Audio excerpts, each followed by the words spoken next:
sa Eurocar, bali, ano yun, Rent a car, no? rent-a-car yun. So marami ditong mga iba-iba pang kumpanya na nag-renta rin.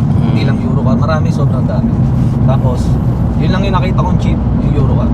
Yun yung pinakamura. Magkano yung ano? Nasa $50 siya per day. $50 per day? Oo. Ang grabe, mura nga, no? Pag gagamitin mo talaga, no, ng buong whole day, no? Kasi ano ka doon? Panalo ka doon, $50. Kano sa Philippine peso yun?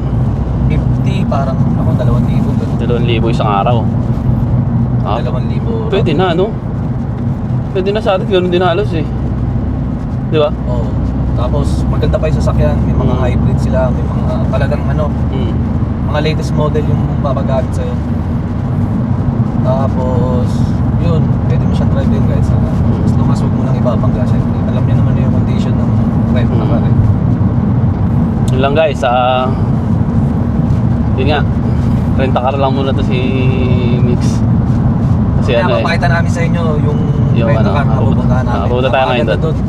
Punta tayo sa Eurocar. Dito nag-rent a car. Yan o. Vehicle rental.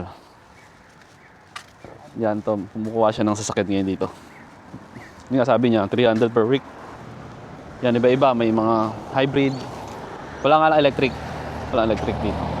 Para pumapatak ng $50 Australian dollar every day. Ayun. Pasok tayo sa loob. Ano, Europe car. Dito yan sa malapit sa Riverheads. Lampas lang ng Riverheads. Dito sa Queensland, Australia. Yan o. Yan yung mga possible car na pwede nyong marentahan dito. Maganda o. Guys, dito na Europe car lang kayo pag gusto nyo mag-rent a car.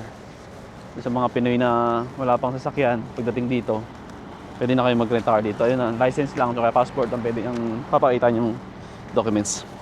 Ito yung kukunin yung kotse. Ito ba? QQ2? Kia? Very good.